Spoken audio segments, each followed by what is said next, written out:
Ayon sa mga nakasaksi ay may hinahabol raw pong lalaki ang nasabing police victim bago siya nabangga ng isang rumaragasang sasakyan. Kinilala ang biktima na si Senior Police Officer Arnold Santiago ng Station 5.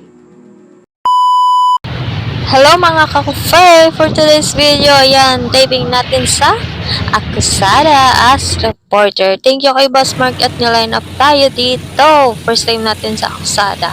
At nandito na nga tayo sa location. Proceed nga pala tayo. Galing tayong Valenzuela. At ito na nga guys, nakapag-retouch na din ang atin yung girl. Ayan, feeling ganda-gandahan yan. Wow!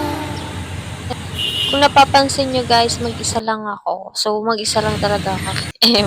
So, ayan, meron naman ako kakilala dito na nag-as police siya. Mamaya, pakita ko sa inyo. Char. Nag-base na tayo kasi isasalang na tayo. Yes. So, yan guys, pasilip ko sa inyo kung sinong artista ang kasama ko. Yun nga lang, matalig ko din, hindi makita. Hello guys.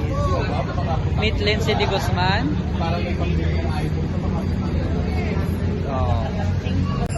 So, yan guys, buti na lang may kakilala tayo at nagpa-BTS tayo. Thank you, Erwin! Ayan, si Derek nga, nakipagbiroan pa nga ni.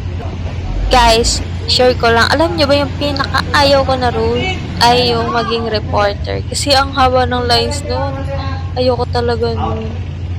Alam niya guys, paulit-ulit ako dito. Alam ko naman yung lines. Kaya lang, ewan ko, nauunahan ng tense. Ayun, so ayun, paulit-ulit ng takes. Sorry Mark. Pero ang lesson talaga dapat ay maging confident ka sa sarili mo para hindi ka magkamali. At yun guys, buti na lang natapos na rin. Pinagpawisan ako dyan ng char. So ayun guys, pack up na rin tayo nito. Yun lang kagandahan guys kapag may role. Mabilis ka nang mapack up. Uwi ka na agad kasi hindi ka na kailangan. Wow! So, yun lang guys. Thank you for watching. Kung gusto mong malaman ng mga ginagawa ko sa taping, please subscribe.